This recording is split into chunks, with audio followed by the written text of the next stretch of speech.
mouse problems. I just need new batteries.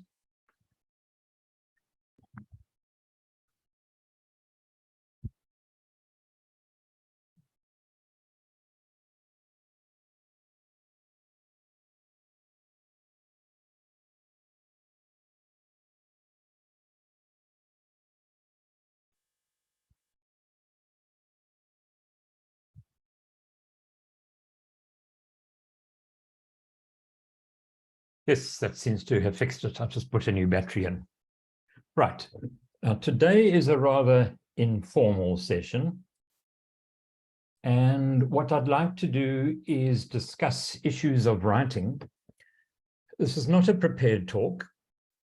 It actually arises from a recent experience of mine. I've been working, supervising a PhD with a very valued, intelligent, and special colleague, you could say in many ways, both colleague and my student. And we ran into issues, a disagreement, where she said, every time I write, you keep throwing my stuff away. You're not letting me express myself. It's my thesis. And my response, I didn't say so in so many words, because I didn't want to cause hurt or offense, was basically, yes, but you don't know how to write a paper. I keep helping you edit and cut it down. And then every time you go away, the paper doubles in size again, and I start all over again. So this is what actually got me thinking about what we're going to be talking about today. This particular student, acts as though it's up to her to decide what form scientific papers should take.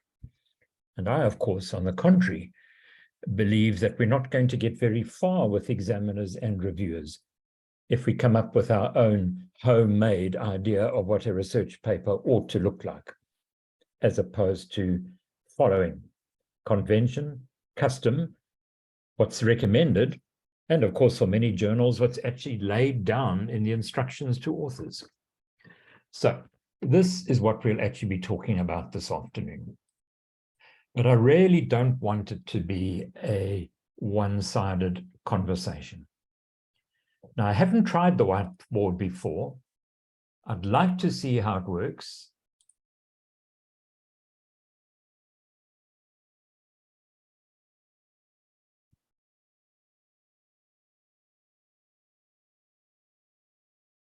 Is somebody able to tell me, are you able to see this whiteboard on your own screens, or do I have to share screens or something? We can see it, Prof. Right. Okay. Are you able to write on it? No. I was hoping that people could attach a sticky note like that and put down some suggestions as to what are the expectations in writing a paper or thesis, or alternative, if you wish. We can, Prof. Okay, what are the pitfalls?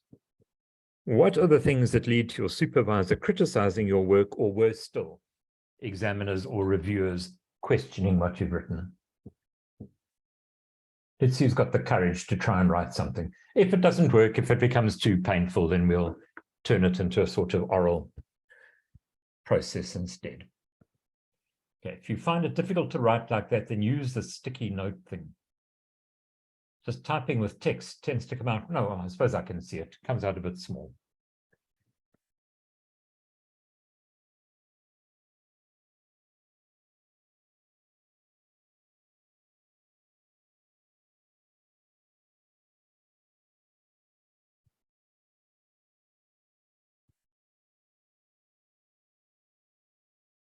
Right, you're all following that.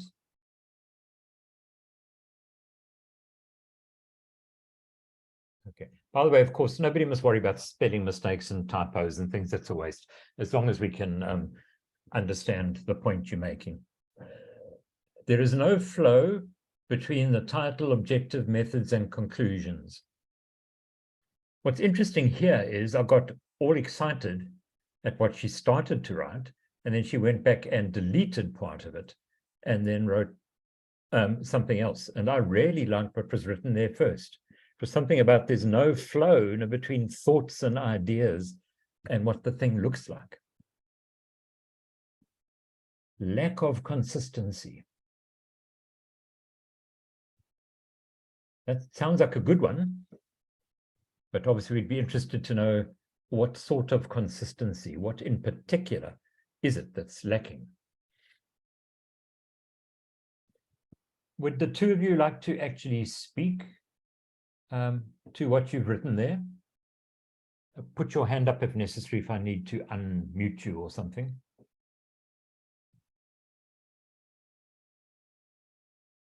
Who wants to speak to there is no flow between title, objective, methods, and conclusion and results? Good afternoon. Hello. Hi. So basically, I think what I've written actually emanates from a session that I had yesterday. It was an abstract writing session or a paper for the journal JAIAS. And, I think what was actually emphasized there, and which was an extremely learning experience for me, is that when somebody is looking at your work critically, they are looking at it in a particular manner, and there needs to be some flow. And if as a writer, I'm writing, but I have not considered all these different aspects, then I'm just going to give you a mass of words, which is just going to be, it's not going to actually get the point across in the best possible way. Well, thanks. I need you to go and speak to the student of mine, okay? Because that is what is at the heart of our disagreement. Okay. Let me pose some questions. You can answer out loud. 1, who is the paper written for? The reader, and in terms of PhDs, that basically means examiners and reviewers, or is it written for you, yourself, the author?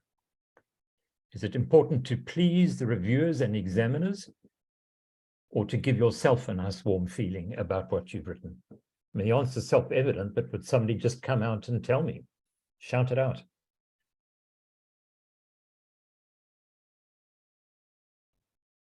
People are shy. Shy to shout out, obviously, the reviewer and the examiner. You are not writing the thesis for yourself, to be read by yourself and to give you yourself a warm, fuzzy feeling. Okay, so that has led to 2 problems with this colleague of mine. 1, okay, you've all heard of the term stream of consciousness.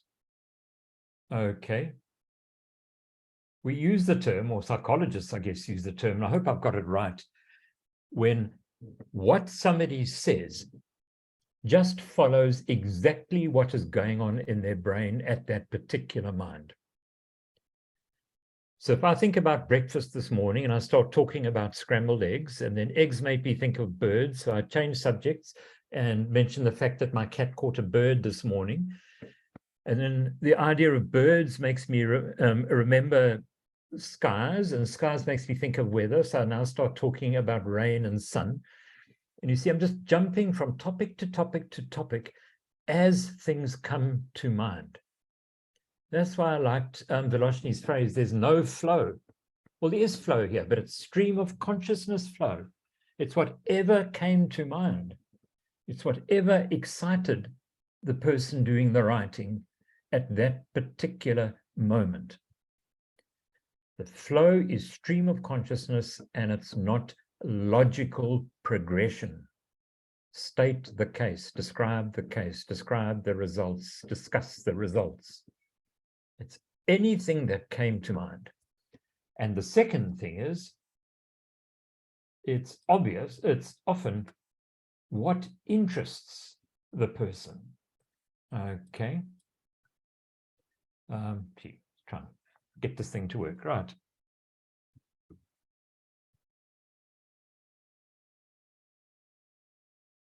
So one of the nicest and strongest points of this particular student is that she is so enthusiastic and excited by her subject.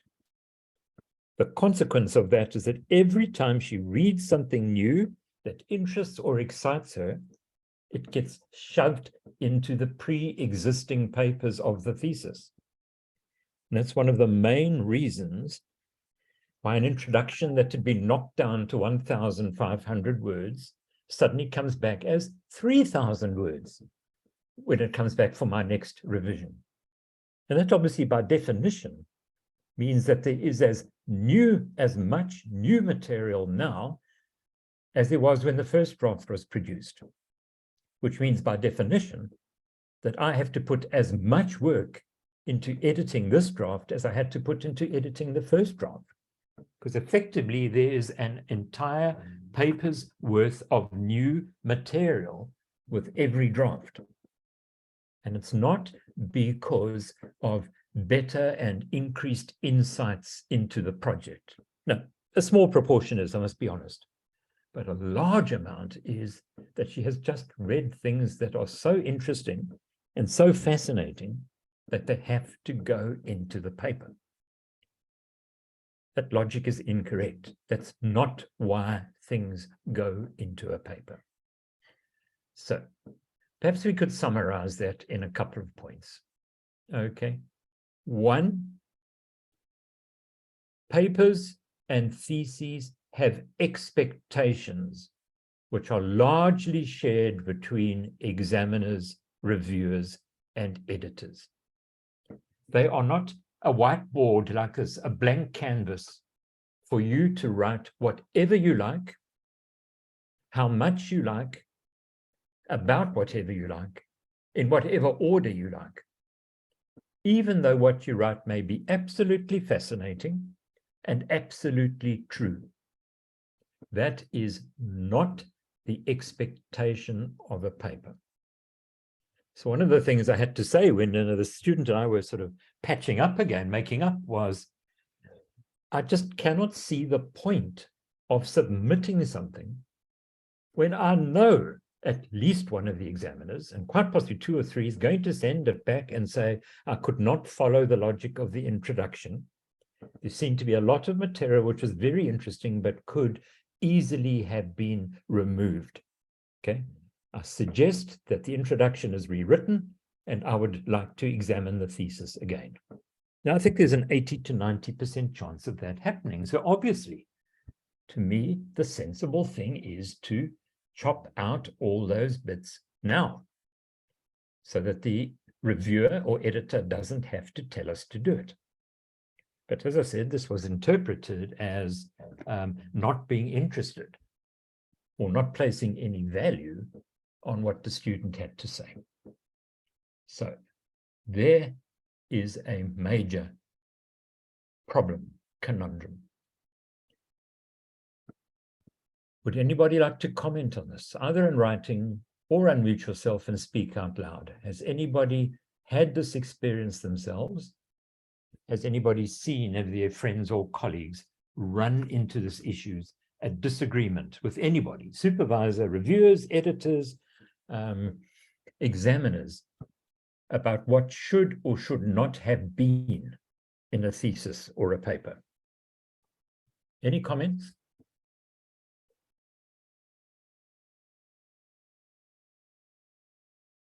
Please don't be shy. There's nothing better than a bit of two-way discussion and not me just talking. Has nobody had that experience? If so, I'd be very surprised. You either are absolute 100% naturals, which I doubt because all of us have to learn to do this, or you must have very lazy supervisors who haven't bothered to read, because it's unheard of for a new researcher or student to get paper writing absolutely spot on from the very beginning. It's unheard of. So people are obviously keeping quiet when they in fact do have a lot to say. Tam, would you like to tell us your experience? Hi, Prof. Yes. So I noticed that because we encourage to always read, I think sometimes that pressure to read then translates into, adding more information into what you're writing, which is not always the best. And so in some areas I can relate to the student. And then also to say, when you're under immense pressure to deliver, and you have a tight deadline, you go into that phase of, the stream of consciousness kicks in, and you start to write about multiple things that are interesting but not relevant to the editor and to the person reading the work. So I can completely relate to this. So you'd agree with me, you've used the words that something is interesting is not the same as it is relevant. Yeah. Okay, right. And that goes for so many things in life. A thing may be interesting, but it may not be relevant. And relevance, of course, is always a relative term, relevant in a particular context. Okay. What you write to your husband or wife in a sort of love letter or a poem or something on Valentine's Day would include matter that would be absolutely irrelevant if you were writing a dry paper in a psychology journal on the attraction between men and women.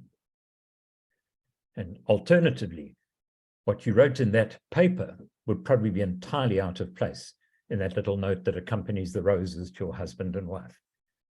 So what is relevant in one context is entirely irrelevant in another context. And yet it's true. And it's even appropriate in one context, but not appropriate in another context. This is perhaps, again, the principle that I've been trying to get across.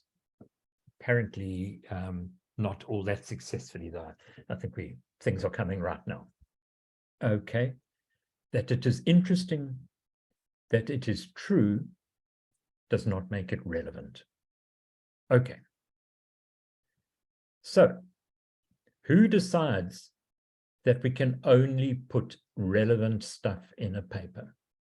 Well, the answer is, sadly, that is the consensus in the 21st century among scientists worldwide, editors of journal, and examiners of theses and reviewers.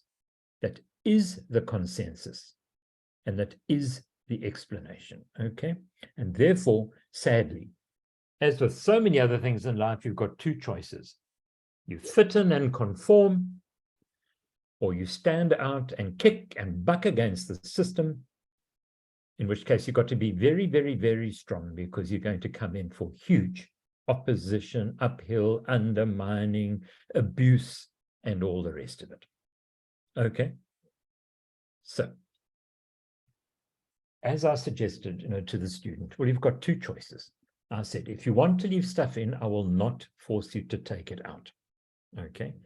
But you then have to understand that the examiner will either think that you don't know how to write a paper, or they will think that you are deliberately being confrontational and trying to tell the scientific world that you know better than they do how a paper should be written. Neither is good advice for me to give you if you're hoping for a nice, easy, pleasant ride through your PhD marking process or your paper submission to a journal. Okay? If you are hoping to get yourself passed or published with as little difficulty as possible, and we all know how difficult it is anyway, then don't set yourself up to teach the scientific world how you think papers should be written. And don't let them have the impression that you have not yet learnt how to write a paper. Okay? This stream of consciousness, lack of flow, etc., etc. It always gets summarized by reviewers or examiners under the simple phrase, lack of focus. Okay, I sense a lack of focus in this paper. Okay, I sense that the student has not focused on the essential material. I recommend that the student refine their focus or focus only on, it's all going to come down to this word focus, focus, focus. So that is the first principle for this afternoon. It's all about focus. And a major part of preparing any student for a life as a scientist is to train them on how to develop and then exercise focus in their science and their writing. So bear that in mind. Right. If you lack focus, you can expect unfavorable reviews. So you have to develop the ability to focus, which includes the ability to harden your heart so that you leave out those lovely paragraphs that you really enjoyed, the stuff that you found fascinating, or the stuff that you thought wrote so well. But if you can see in advance that your editor and reviewer is going to regard that not as, wow, what a beautiful bit of English, but as, what is this unfocused paragraph doing in here? They're just going to tell you to take it out. Okay, I think we've said enough on that subject. Right. What are some of the obvious signs that you lack focus? Who'd like to suggest that? Anything that you think as a reader or an editor reads through a paper, says, I don't think this student actually has developed a focus. What are the signs, the pointers, the warnings?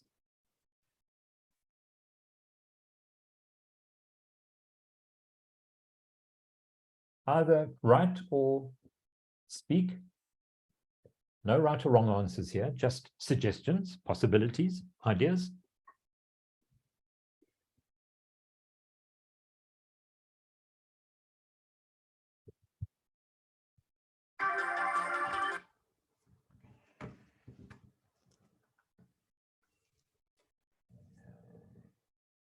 Absolutely. Okay, Tam, you've said it all. Okay, one length too long. And I've described how this student's work, we would cut it down to 1,500 word introduction. The next draft is suddenly 3,000 words. So we cut it down again, and then it goes back to 3,000 words again. That's a different 1,500 words, a new one. It's not the old one coming back in. It's just another new 1,500 words. Okay, so length. One of the hardest things in learning to write is to learn how to restrain yourself, how to cut down. Okay? All of us, when we write a paper, have a tendency to write an introduction of 3,000 words or more. We then look at the instructions for author, and it places a upper limit, for example, of 650 words on the introduction. You've got two choices. Either you find another journal and you're going to struggle, or don't publish at all, or you cut your 4,500 words down to 750 or 650, whatever it is. You may cry, you may feel so sorry, you may feel that whoever reads the paper is going to miss out on so much wonderful stuff you want to tell them, but you have no choice. Okay, so we obey word limits, and that's for two reasons. Okay, one, because we have to, because the journal says we must. Okay, the secondly is because we know that left to themselves, papers get longer and longer and longer and less and less and less focused, unless we are forced to be very, very, very disciplined. Okay. Right. So Velocity, I'm going to follow up because this is just the right time. What is the approximate number of words for introduction, methods, results, and conclusions? Can I not talk about a thesis to start with? We'll get there. Can we talk about a paper? Okay. And then we'll extend that to a thesis, because there's no doubt it is a bit different for a thesis. A thesis, you can get away with much less discipline. That, by the way, is why many people, myself included, and the College of Health Sciences believes in the idea of PhD by manuscript, because it absolutely requires that you learn that essential skill of how to reduce your work to fit in papers. We all say that publications are the currency of science. So not publishing is like being bankrupt, having no money, okay? And if you've only got counterfeit money or like Cuban notes or something and you're living in South Africa, you're not going to get anywhere at all. So similarly, if you cannot reduce 10,000 words to 3,000 words in order to fit in a paper, then you are not going to be able to publish. You are, by definition, scientifically bankrupt. Okay, so that is the two reasons why we do have to learn this discipline. One, we don't get published if we don't. And two, okay, we will inevitably lose focus and write more and more stuff that's of interest mainly to ourselves, rather than writing for the actual audience. The phrase I'm forever using with this student of mine is, the paper is here to share research. It's not to teach. The introduction, time and time again, turns into a mini textbook where she tries to teach people all about the subject. That is a review article, and review articles always allow you much longer. It is not a scientific publication, okay? A research publication is not there to teach anybody anything.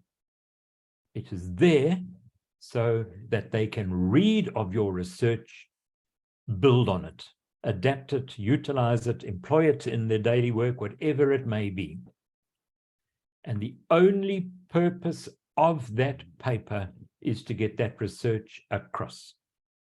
So the introduction, for example, includes just enough that the reader will know what you're talking about, why you did it, what your motivation for the study was, and how you set about answering the question. In other words, and what was your hypothesis? What was your study meant to show? It is not meant to teach them anything about the subject. This, again, you see, is now one of the problems with a thesis.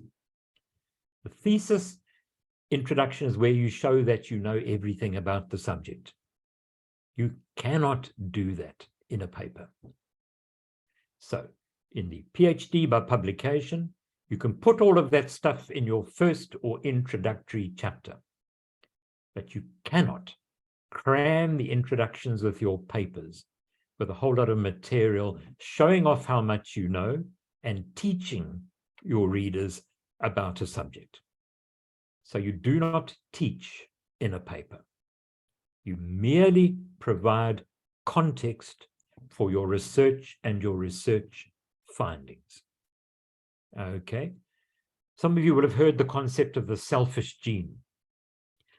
The suggestion that all of life consists of genes replicating themselves, and hosts, like animals and humans and plants, are completely coincidental. We are just the vehicles, the things that our genes use in order to reproduce. Interesting thought. But this actually is exactly what's happening with writing scientific papers. The science wants to be spread and reproduced. and it selfishly makes use of research papers in order to do that. The only purpose of the research paper is for the research to reproduce itself, propagate itself, spread. In the same way as a virus uses you as the host to spread. The virus has no interest in whether you feel okay or whether you feel sick, as long as you don't actually die, because then it can't spread, okay? But the virus is not there for your benefit. You are there for the benefit of the virus to enable it to spread. And this is exactly what a research paper does as well, okay? You are there to help the research spread with your paper. The research paper is not there to make you feel good or give you some nice, interesting bedtime reading. Okay, I think I've stressed that over and over again now, but it's critical. Let me share a screen for a second. This is just a few things that I randomly took off the internet. Just trying to find some stuff in writing to bolster my case with my student. So if you'll just give me a second, I'm going to try and share a screen.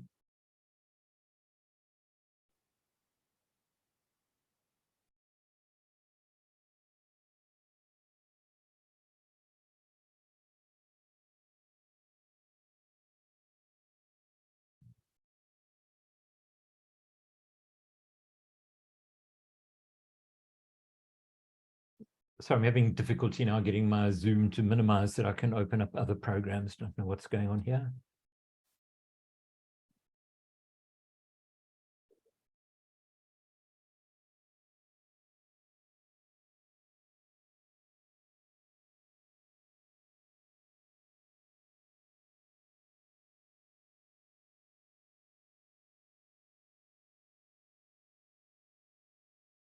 Sorry, I think I better abandon this. I just can't get back to my other programs to open them up. But I can tell you roughly what it said, or in fact, you can help me. Okay, what is the purpose of the introduction to a paper, and how long should it be? Let's answer that part of the question that we've just been asked. Who wants to suggest how long the introduction of a research paper should be?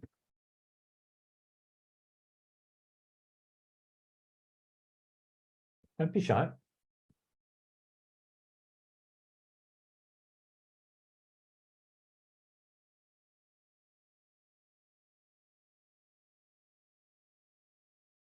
Nobody? Right. The answer is, well, it varies from journal to journal. So you need to read, absolutely, Andre, you need to read the instructions for authors of the journal you wish to use.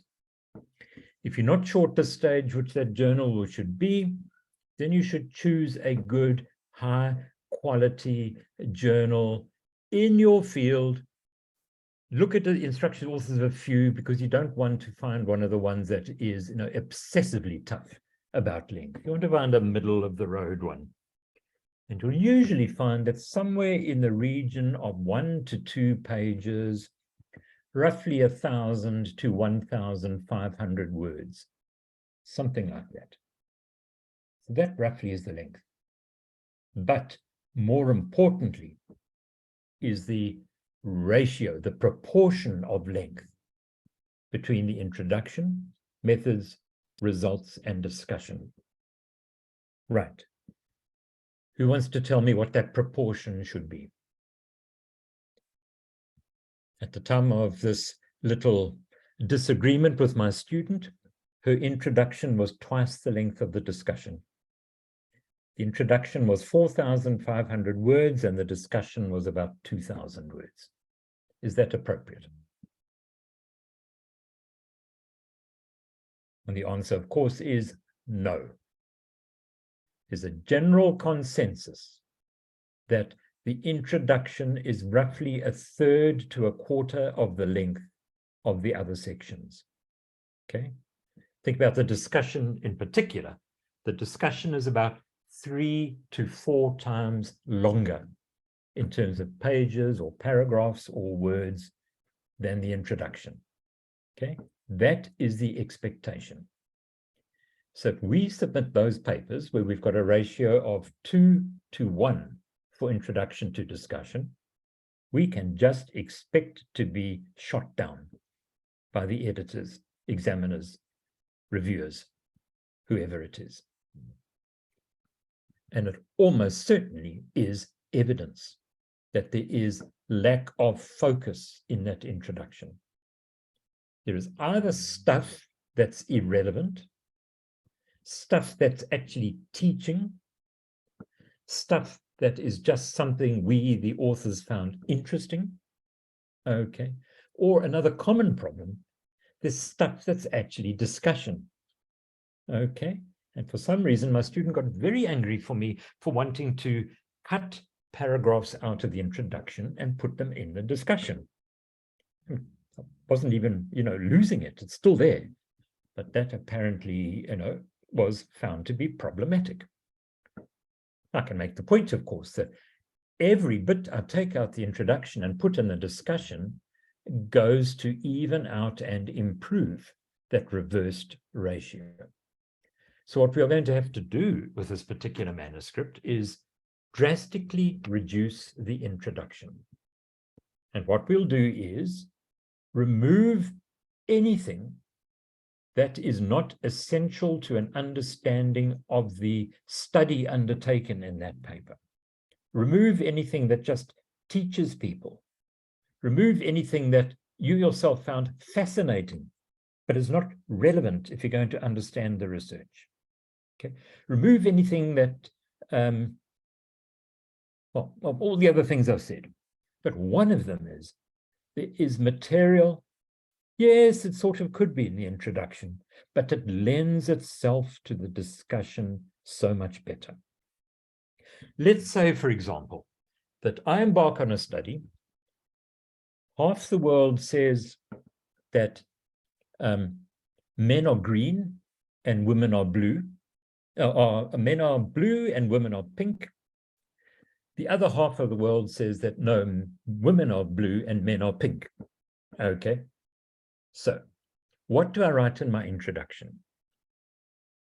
Well, the way the student of mine would write it is a long, well, the word is discussion, okay, of the controversy. Sandra H. and Ntwanano Fiona and Mitchell Scott claimed that men are blue and women are pink. However, in other work subsequently done, Ramola and Obida showed convincingly that in the San tribes of Namibia, men are pink and girls are blue. Okay. Yes, that is background to the study. But wouldn't that fit so much better in the discussion when you have your results and are able to show that in your study, both men and women are actually green? Okay. Now you can actually discuss that against these other camps of thought. Okay. Our finding that both men and women are green contrasts directly with the work of both major fields of belief, namely that of Joyce Sandra et al. And Ramola Mitchell et al., who have argued and provided evidence for color differentiation in humans. You get the idea. It absolutely lends itself to being in the discussion, to supporting the discussion of your findings. Yes, you could have put it in the introduction, but the point is it fits so much more nicely into the discussion. The detail of what, who found what, is best discussed against your results and not just reported in the introduction. So a large amount of what appears in the introduction, and some of these manuscripts I've been going through, would be far better off in the discussion. One, it fits better there. Two, it reduces the size of the introduction. and increases the size of the discussion, which is actually what we want. The scientific consensus that the ratio of introduction to discussion in a paper is roughly 1 to 3 or 4. Okay, so that is another critical point. If you know what you're doing, you will see stuff that you put in the introduction that you actually say, hey, I could handle this so much better if I discussed those findings and contrasted them and compared them with my findings, rather than just stating them up front in the introduction. So there's some food for thought. Okay, right. Now, if you go and read anything about how papers should be written, they'll remind you that at least in the biological sciences and medical sciences, we still largely use the MRAD approach: introduction, methods, research, results, and discussion. Okay. There's also consensus on what ought to be in the introduction. Now, I'd just love to be able to get this up on the screen because it was summarized so well, and I just don't know why I can't get this Zoom to minimize so that I can get at the rest of my programs. Normally, it goes ahead and minimizes all by itself without me wanting to do it, but today I can't do it at all. Okay, so we just, I'm afraid, going to have to leave that. But the bottom line is the introduction says, what is the problem? In other words, it describes the problem space. What is not known? What is known? Okay. So when you write about what is known, you are not writing a history of the field. Okay, you're merely stating this is known, this is unknown. And presumably your research is directed at answering some of what is unknown. So you do not sketch the background to the field. You do not summarize the field. You do not report on everything that's ever been done in the field.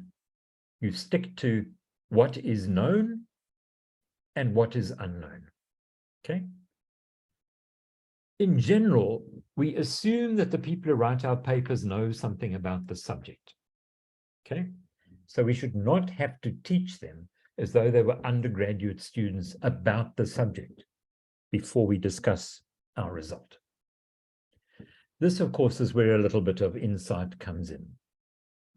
If you are writing a very niche topic in a very niche journal, or if you're writing on a very general topic in a very general journal, then it shouldn't be necessary to explain too much about the field. Niche people reading a niche journal will know about that niche. General people know about general things. If, however, you are writing about a niche thing in a general readership journal, then you can assume that your readers are not going to know much about it.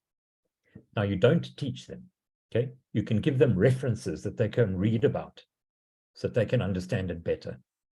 But you do have to provide them with just enough information so that they can actually read your paper and know what you're talking about. But you don't teach them so that they know as much about it as you do. Okay, right. So, and that is usually condensed to a few sentences or a paragraph. I may have said this before, but I've never forgotten my own experience where I wrote my PhD, which was thesis style. I loved my 3 pages of history of the field, back to a Dutchman called Stokvis in 1888, who was the first to recognize acute intermittent porphyria in a woman in Holland, you know, and so on and so on. And I stuck all of this into my first paper. And back it came from the reviewer. I found the historical introduction very interesting, but I suggest that it is reduced from 3 pages to 1 paragraph. I learned my lesson very, very fast at that stage, right? I suggest that 3 pages is reduced to 1 paragraph. That was what the reviewer suggested. Okay, the examiner, in actual fact. And remember, the examiner himself is a niche person who knows more about the disease than I do. He was examining me. And yet even he did not want to see 3 pages worth, okay, when 1 paragraph would have done it. Enough to contextualize it so that the reader knows roughly what we're talking about and can therefore understand the research question and why you set out to do the research. That is the purpose of that context, so that they can understand what the research question is that you're doing, not so that they can learn all about the field. So immediately, if we apply that rule to my students' work,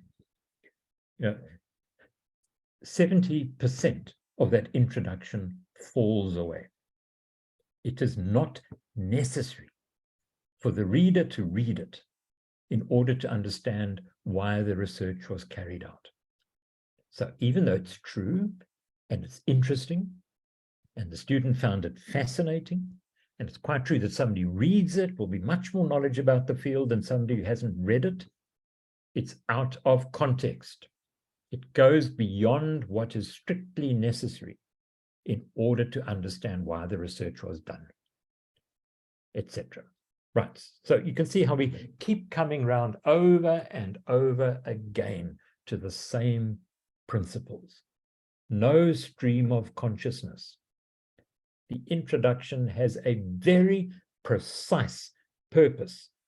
Examiners, reviewers, and editors have a very precise, tight, circumscribed expectations of what's in the research. And if you want to give them other stuff, well, then you're just inviting a whole lot of corrections or re-examination for yourself. Making that point. Right. So the introduction is going to be roughly 1/3 to 1/4 the length of your discussion. You're going to spend 4 times more discussing results than you do introducing the research. So contextualize the field, what is known, what is not known. What is my research question? In other words, how did I set out in this study to replace unknown with a new known? That's all that is in the introduction, nothing else. That's why it can be so short. Right. We're not going to spend time on methods, not going to spend time on results. Now we come to discussion. The discussion discusses your results. The discussion does not teach about anything. The discussion is not a place to include some interesting extra thoughts you had, or to write down some other really interesting facts about the subject. It discusses the results. Okay. One of the phrases that popped up in this last manuscript was, we should bear in mind that. And I said, no, you don't write in a scientific journal, we should bear in mind that. The discussion is to discuss things, not to bear things in mind. And unless you are going to discuss whatever it was that we have to bear in mind, that sentence has no place in it. Okay? If you mention something at all in the discussion, more or less by definition, you have to discuss it. If it doesn't require discussion, okay, if it doesn't fit into explanation and arguing and sharing and thinking out loud about your results, then it doesn't belong in the discussion. It's as simple as that. So one of the other things I had to point out is littered, throughout the papers are these little throwaway lines, which are terribly interesting, not necessary for the discussion, but they're put there just because they were interesting. Okay, either it's just statements from the literature about the field, or it's some aspect of the results that we do not actually believe is worth discussing in any detail. I have learned over and over again that reviewers and editors and examiners seem to have some subconscious trigger that gets triggered whenever they see these little sentences. Okay, it always provokes them to say they don't understand it, please explain in more detail, or they don't see the point, can you please explain why you are putting this phrase in here? Inevitably, they pick up on those things and it just becomes a nuisance to you. It's just opportunities for examiners to quibble and complain and question and suggest that you think again and ask you please to reference this particular statement of yours and blah, blah, blah. And it was totally unnecessary because it hasn't actually added anything that makes us understand our results better. Just a gratuitous observation, a gratuitous reference, an interesting fact, and all it does is excite the reviewer and the examiners to make our lives harder when the work comes back to us. I can't stress that enough too. Okay? By making your introductions and discussions too long, by including stuff that's not necessary, you not only run the risk of being corrected because of that, but you also provide huge numbers of unnecessary opportunities for reviewers and examiners to complain and quibble and ask for rewrite and point out spelling mistakes and ask for references and ask you to rewrite that paragraph. And if it wasn't there in the first place, they couldn't have done that.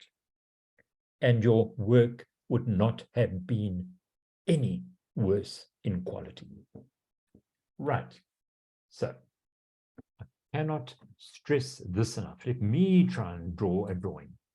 Sort of, inverse J-shaped curve. Here's the length of your paper, your introduction, your discussion, whatever it is, okay? Long this side, short that side. As you fill out your introduction, whatever it is, your paper gets better and better and better up to a point. And then as you keep on filling in more and more interesting stuff that's not strictly relevant to an understanding, the quality falls off. The chance of publication falls off, and the number of comments, quibbles, suggestions, requests for rewriting, requests for extra references, requests for explanation as to what you mean just goes up and up and up, and it's all totally unnecessary. Right. I think I'm actually going to stop at that point. Now, this particular discussion today is not about things like you must write good academic style, you must be consistent in format. That all is absolutely true. But today, for a whole hour, I've spoken from the heart about what goes to the heart of the most serious issues in scientific writing, writing of theses, writing of papers that impacts directly on the student's chances of publication or successful passing of the thesis at the first time or with minor corrections. It's this business of not understanding that there are conventions and it's not up to you to interpret them as you like. Also, the understanding that the conventions state exactly what the paper and its parts are for, and anything that does not meet those criteria must be ruthlessly removed from it. No matter how beautifully you wrote it, no matter how interesting you found it, and no matter how much you think that readers would actually be better off if they also knew this, just like I do. That's not the purpose of the paper. When you get important enough to write review papers, or some of you may have written review papers as part of your thesis. That is different. There's a huge art to teaching, but in a scientifically appropriate, relevant fashion. But the review paper and the science paper have two completely different purposes. Right. So I'm going to stop at that point, and I really would like just a little bit of feedback, some comments, from the floor. Who has had experience of this? Who suspects that maybe they have a little bit of something to be embarrassed about or guilty about in this regard? And I know that if nobody answers, it's because people are not wanting to speak or being dishonest. Because every one of us goes through this. And I've used my own example of, all very interesting, please reduce 3 pages to 1 paragraph. Let's see what's on the chat. Okay. Thank you, Tam, for those comments. Anybody like to speak? Please just mute yourself. Elliot, your hand is up. Would you like to speak? Yes, thank you, Prof. I think I'm also a culprit. Looking at my review paper, I think it's quite long, although it allows me to teach. But I think I've got to reduce it. But maybe I may not reduce it, and maybe, but I think my supervisors and all those who are also involved may assist in reducing the paper before it goes for publication. Yes. Thanks for this. Right. Just to make 2 points again, of course, there are 2 ways to make a paper shorter, and you have to exercise both of them. The one is just by writing concisely. The old story, instead of saying, we undertook an investigation of the relative chromatic profiles of 2 genders of Homo sapiens, when you could say, we studied the color of men and women. If you did that, not only would your meaning be clearer, but you would save yourself half the number of words. Your sentence would be half the length. So that is also an important skill. But what we've talked about today is leaving out paragraphs worth of stuff that don't belong in your paper. Now, to come back, and by the way, to Viloshini's comment, approximate number of words, introduction, method, results, and conclusion. A thesis in general, introduction is very much longer and probably more or less equals, or probably is even slightly longer than the discussion. And that is purely because it contains this massive literature review. Okay. In the introduction to a paper, you do not put a literature review. Many journals, in fact, limit you. You may have 15 references in the introduction. Okay. So no way you can do a literature review with 15 references. Those you've done one, now you have 150 references, 250 references. Right. So a thesis introduction is very much longer because it's got this huge literature review. Okay. The paper's introduction is short because it does not review the literature. It just states what is known and what is not known, and what are we going to do to try and put that right in this paper. You will, of course, if you submit a thesis in manuscript format, you will additionally have a chapter 1, which is a general introduction, and a final chapter, which is a general discussion. And there you just give an overview of the whole project as an introduction, and an overview of what you found, a discussion of all the results at the end. And that usually is more or less the same ratio, and there you can afford to write a little bit longer. Yeah. But you probably don't need more than about 8 to 10 pages of introduction and about 10 to 12 pages of discussion for the thesis by manuscript. In terms of other theses, well, You will have to read the guidelines or instructions of your school, college, or university. Almost certainly it is stated there. But if you think about it, most people's PhD theses end up at about 120 to 200 pages. That actually becomes very, very long. All right, but look up the actual word or paragraph or page counts on the instructions for your particular type of thesis in your particular institution. It does vary from institution to institution, and there is quite a difference between the thesis, which includes manuscripts, and the thesis where the whole thing is one long introduction, one long methods, one long results, and one long discussion. Has that helped at all, Vilashni? Yes, thank you, Prof. It has helped. Right. Okay. Any further questions or comments? Otherwise, I'm going to say good night and goodbye. Okay then.